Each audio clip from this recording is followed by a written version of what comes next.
EARS forms the acronym for the verbal components of active listening and begins with the letter E for encouragement. Telling one's story or asking for help is uncomfortable for many of us, and may be especially difficult for someone who is a survivor of a traumatic event. When talking with someone, think about what language can be seen as supportive and encouraging. Try to maintain a pleasant tone of voice and choose encouraging words. Even a slight head nod, or saying, "Aha," or "I understand," can help a speaker feel supported as they share their story. Next, the A stands for asking questions. Asking questions serves both the listener and the speaker in this situation. For the listener, asking questions can help us understand the situation, the person's reaction to it, and what they need from us going forward. For the speaker, asking deliberate questions can provide an opportunity to reflect on their thoughts, feelings, and emotions after the initial stress of a situation. It may be difficult, but be mindful to not interrupt someone when they are telling their story, as this may discourage or invalidate the speaker. Try to wait until a natural pause in the conversation before asking your question. The letter R stands for restate and rephrase. Over the course of a conversation, there may be a point when we need to actually confirm our understanding of the person's situation and what they need from us going forward. Using our own words, we try to restate what we remember the speaker has just said throughout the conversation. This demonstrates that we are paying attention to the speaker and understand that what they are going through is incredibly difficult. Hopefully, asking questions will encourage people to continue sharing their story. Also, remember that while we want to encourage people to tell their story, we don't want to incidentally pressure them to do so if they do not wish to, as this can result in emotional harm. Lastly, after the conversation is over, it is important for us to be able to accurately summarize the situation both verbally, when talking with other people to facilitate meeting the speaker's basic needs, and mentally for the provider of psychological first aid. Essentially, this is a continued process of reflection, but it involves recounting the person's story and their needs in our own words after the other person has finished talking. Practicing positive coping skills is an essential component of community-based psychological first aid. Healthy coping mechanisms are obviously valuable for individuals experiencing a traumatic stressor, but they are also incredibly important for us as providers of CBPFA. In these situations, it's important to have a self-care plan in place to take care of ourselves too. As we discuss these coping methods, brainstorm a few practical actions or activities that could become part of your self-care plan in the future. Dr. Jacobs highlights 4 main components of coping that focus on maintaining our physical and mental well-being. First, research has shown that getting adequate sleep is very important, both physically and psychologically. Adults typically need about 8 hours of sleep each night, and young people need more for our bodies to function at the optimum level. Secondly, eating nutritious, well-balanced meals is important to maintaining health and promoting healing after a stressful event. Good nutrition not only helps our bodies recover, but also increases our energy levels to cope psychologically with the stress of the event.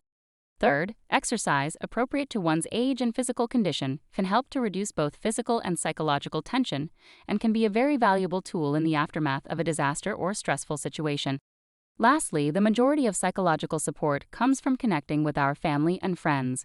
In times of stress, it is important for us to take time to be with our community for enjoyment, as well as to provide and receive psychological support to those around us. In addition to these strategies, special populations such as children, those with disabilities, and the elderly may need different support or use different coping skills during times of stress. For example, maintaining routines and friendships is extremely important for the recovery of children.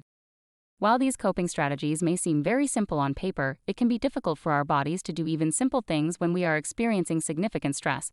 When talking with someone, asking them what they are doing to cope or offering up these strategies could provide a gentle reminder of these critical skills. Among college students, the leading causes of death are accidents and death by suicide. Considering this, Dr. Stefan Schulenberg of the University of Mississippi's Clinical Disaster Research Center explains, "It is not unusual if you were just to be out and about, living your life, that someone around you could experience an accident. You could be dealing with this directly yourself or with a friend or family member. We might not necessarily know what to say or do in those scenarios, but drawing on our active listening skills can be extremely helpful." Going back to the best ears model, nonverbal support such as giving someone our full attention, our time, and providing verbal encouragement can be very valuable. Additionally, other situations can also trigger a grieving process, the loss of significant possessions, the breakdown of a relationship, or the loss of a treasured job, for example, and are situations in which the same methods of comforting and reassurance can be utilized. In some situations, active listening and psychological first aid on our part may not be enough to help a person in crisis. We may need to get someone else involved to better support the person affected. In the next 2 slides, we'll talk about when it might be time to make a referral and how we can do that as community members. When considering a referral, timing is important. Is the person still dealing with unpleasant symptoms of anxiety or depression after more than 4 weeks despite our best efforts to help provide CBPFA? If so, they might be better served by a mental health professional. Additionally, is the person unable to go to class or work? Are there unpleasant symptoms or memories impairing their focus? They may need more assistance than we can provide with CBPFA. There is immediate cause for concern and a referral if the person is suggesting harming themselves or others. Any talk about self-harm or suicide, no matter how vague or seemingly unrealistic, should be taken seriously. Suicidal self-talk may be as vague as "I'd be better off not here," or more direct like "I should just end it all." It will often, but not always, be accompanied by risky behaviors such as excessive substance use in combination with driving, going to school, or work. Lastly, if there is any time when we are unsure of what to do or feel uncomfortable in a situation, getting someone else involved through a referral can positively impact the person who is struggling. After we've decided that a referral may be helpful, we can turn to those around us for help. Remember, making a referral isn't about getting someone in trouble or giving up on a friend. It's an act of care that helps the person receive the support they need. Faculty and staff throughout campus are trained to know what support is available for students and how to connect us to those resources. If we need help making a referral, but are not sure where to begin, reaching out to a trusted professor can be a good starting place.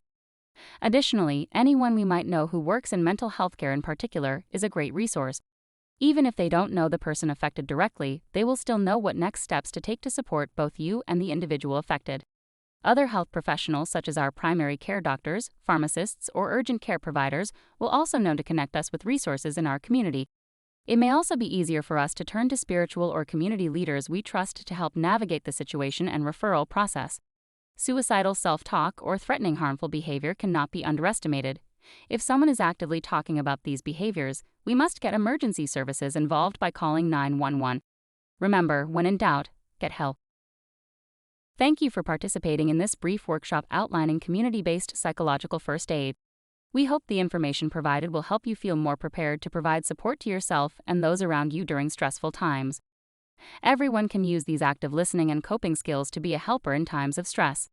However, community-based psychological first aid is not intended to replace therapy or mental health treatment, so when we are overwhelmed, concerned, or confused, it is vital to get help through referrals.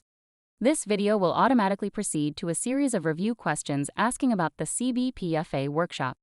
If you do not wish to participate further, you may exit the survey at any time. Thank you.